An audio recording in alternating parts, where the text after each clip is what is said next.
Cold War Zombies is over. We are looking forward to Vanguard Zombies now, and I'm super excited for it. I don't know about you guys. Anyways, what's going on, everyone? My name is Juicebox, and today we're going to be going over everything that I want to see in Call of Duty Vanguard Zombies. A couple of these things are just features from other games, and some of them are new as well. Obviously, I'm not a zombies expert by any means, but I think that I have a relatively good idea of what a lot of people want, at least to return in Vanguard or to be completely new to the game in general. I have a couple things written down, and I guess we can get straight into the video. But firstly, I do want to say, if you agree with anything or disagree with anything, be sure to put it in the comments because I'll be replying to all of them. But anyways, let's get into the list. So the first thing I would like to see in Vanguard would be that the perk tiers from Cold War actually do make a return. I know that a lot of people thought these were kind of overpowered in Cold War, and like some of them, like Jug for example, were kind of broken and they made the game really easy. And I do agree with that, and I don't really want the game to be easy again. But what I do want, and I did like, was that they were able to put two perks together in one. Elemental Pop, for example, you would obviously get your ammo mods and everything in there, but you would also get Electric Cherry if you upgraded it. I thought that was really good that they did that because it kind of just saved room for other perks, so they wouldn't have to add Electric Cherry as its own perk if they wanted it, and I think it fit perfectly with Elemental Pop. So on that end, it was really good. Same thing with Mule Kick. You basically got Vulture Raid, you got the ammo aspect of it, which was awesome.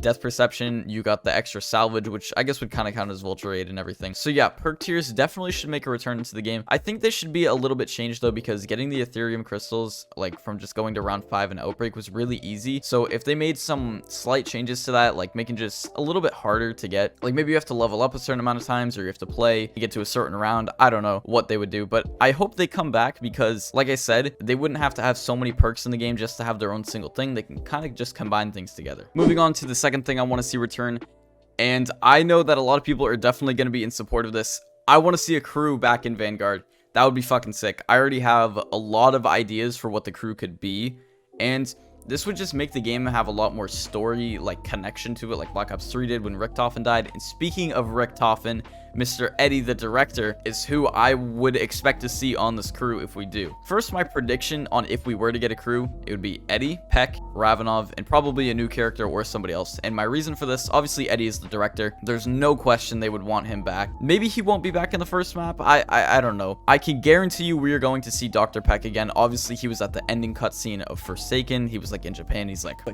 I'm looking for some old friends, like that shit or whatever. Obviously, Weaver, Strauss, Carver, Gray, all of them, and Strike Team Raptor 1, everyone got arrested. However, Ravenov did not get arrested, so there is a possibility he could be there. He's like my favorite Zombies character. If you know me on Discord, I'm a Ravenov stan. S tier Zombies character in my opinion. But yeah, so I definitely expect to see Eddie. Like I said, maybe not on the first map. Maybe he'll just have to get like intel on like his project or something, and then he'll be there. We will definitely see Peck in Vanguard. There's no question about it. Ravenov, I'm not sure. A crew would just make the story more intriguing, and we can actually have connection to the characters. I know that some people don't like Dr. Peck. I'm personally a William Peck fan. We're just gonna have to wait and see. Maybe we'll see something in the trailer tomorrow. But anyways, moving on. This is personally what I'm feeling is something that definitely needs to happen, because in Cold War, if you go ahead, you hit the mystery box, right? You don't care what you get, unless it's like the ray gun, which is what we hit the box for. In Black Ops 3, the box feels good to hit. That sounded weird, but it feels good when you get like a PPSH or a dingo or something from the mystery box. In Cold War, I miss like hit that feeling of like, yo, what gun am I gonna get? This is so hyped, instead of just getting a shitty gun that you don't want. So to explain this better, I want the mystery box to have a better feeling to it, instead of just hitting it for only a wonder weapon. Like if you're hitting it for like an LC-10, probability is that you just want the camo and you didn't want to restart your game. Black Ops 3, you'd hit for a dingo. Nice, it's a good gun because you couldn't start with it or you couldn't buy it off the wall. In Cold War, you can obviously start off with any gun that you want, and most of them also have wall buys. So that's a simple change. I think what should happen, instead of you being able to pick what gun you have to start, should be like Black Ops 4, where you were given like 4 or 5 guns that you could start with for a loadout. And I like that feature because it still gave you the option to pick what you have or what you want to use, but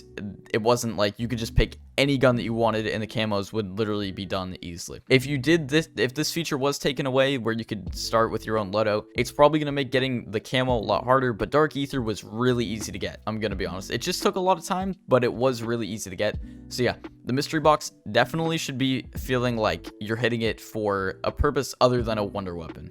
The next thing I would like to see, which was talked about through the start of Cold War when we didn't get this, would be harder Easter eggs.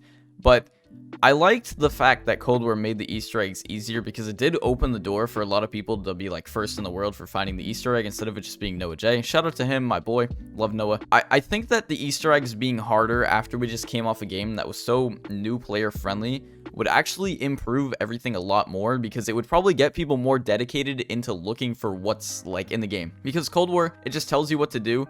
You know, oh, go build this teleporter. It basically tells you where all the parts are. It tells you to search this area. It tells you to go here. So I would prefer that Vanguard is more similar to Black Ops 3, where the Easter egg isn't insanely hard like it's Black Ops 4 or Blood of the Dead or Dead of the Night, because those were really hard, and I also haven't taken the time to learn them, so maybe they're easier than I think. But I think that if the Easter egg was still hard, but didn't show you how to exactly find it, Drak is a really easy Easter egg once you learn it, but it was probably pretty hard to find. Or it was pretty hard to find. So I think if Vanguard did something similar, and I know a lot of people have been asking for this for a while, it would definitely make the maps a lot better in the long run, because people would probably spend more time on the map instead of just playing it, finding the Easter egg in 2 hours and never playing it again, because that's what happened to a lot of maps in Cold War. I know that a lot of people liked Forsaken. I love Forsaken, but I haven't found myself playing the map as much because it's really easy. The Easter egg is fun. It's great. I really like the Easter egg, but it's not hard, and there's not a lot of replayability there. And it's the same thing with every map that we've gotten in Cold War. And like I said, I really liked Cold War. I liked that it gave me a chance to even find some of the steps before. Like, and Forsaken, I was so hyped. I'm pretty sure I was first in the world to find the starting step of the Easter egg. I just ran up and pressed the button, and I was like, yo, I did it. And in Vanguard, that probably won't happen because I'm not that smart. Something else I would like to see return straight from Cold War is the field upgrades. I personally love the field upgrades. Ring of Fire, obviously. I just thought it was a really cool feature, and it was definitely better than the specialist weapons in my opinion. Like the Ragnaroks were cool and everything, and like all that was cool, but I just liked it not being necessarily a weapon, rather an ability. I thought that was cool. Ether Shroud, everything that you could do with speed running, just like even on Forsaken, you could teleport or Ether Shroud from the observation tower into the fuel processing and literally leave that area. Like that was so cool to me. I think they are coming back, and I think they're called artifacts in this game. I really hope it does come back, and like Ring of Fire, as overpowered as it was, could easily be nerfed. They could have nerfed it in Cold War, but I feel like everyone was just already so used to using it that they just left it alone. But I think it was honestly probably the best feature in Cold War, and there's no reason why it should make a return. I think everyone would be okay with it. It was such a good feature. And for my last two things, they kind of go together, and we did actually see a lot of these in Forsaken, so I'm not sure. Well, we probably will see more of them in the first map of Vanguard, but that would be side Easter eggs and replayability, but that's kind of separate. So firstly, side Easter eggs, obviously they give the map another purpose, which adds to the replayability. Like I think Forsaken, honestly, the side Easter eggs were so good in that. Like the Ronald Reagan thing where you would literally Ether Shroud through the wall and you had to deliver pizzas, like it's actually a decently hard side Easter egg. Like you did not know that you could go through there. And also you literally could get a ray gun for free from delivering pizza, and that was awesome. Then they also have the RCXD race where you PhD slide in front of the arcade machine, turn it on, you can get some rewards from that. The Nocturne Totem thing in the arcade, all the arcade machines, that was awesome. Like the side Easter eggs, they need to make returns because it literally adds a whole nother purpose to the map. Talking about replayability a little bit, it's kind of hard to like implement replayability. You can't really do that, but what I think should happen is that Cold War was really easy, so the spawn rooms and everything, it just felt the same. Like D Machina, you'd stay there till round 1 or 2, and then you go to the top of Noct every time. And D Machina has the best replayability in Cold War. I honestly think it could be the best map, but Firebase, replayability on that is not very good for me, I'm gonna be honest. I'm not a fan of the power, like, activation. Getting the generators, I know they wanted to change it up for all the maps and they didn't want to have everything be the same, but it takes so long, and if you don't have enough zombies to fill up the whole ether reactor, you're sitting there for like an extra 45 seconds, and it's so annoying. Mauer, it's a little bit better. It's pretty easy, but it does kind of take a while. And Forsaken, also the same thing. You're staying in the starting spawn room for like round 10 or something, getting like 30k points, and then you're just leaving. I don't know. It's going to be interesting to see how these maps actually replay, but I think the engine is going to help a lot because we haven't seen tactical sprint in zombies before, assuming that it's there. I'm really excited overall for any of these changes to come back. Let me know if you guys are as well. But hey, if you made it this far in the video, I really appreciate you, and also drop a comment saying Mickey Mouse Clubhouse. And yeah, if you guys are hyped, check out my Vanguard reaction trailer that's going to be coming out tomorrow, hopefully around 3 p.m. Eastern. I will be making a couple more videos on Vanguard before it comes out. But yeah, if you guys enjoyed this video, go ahead, drop a like, and I will see you all later. Peace out.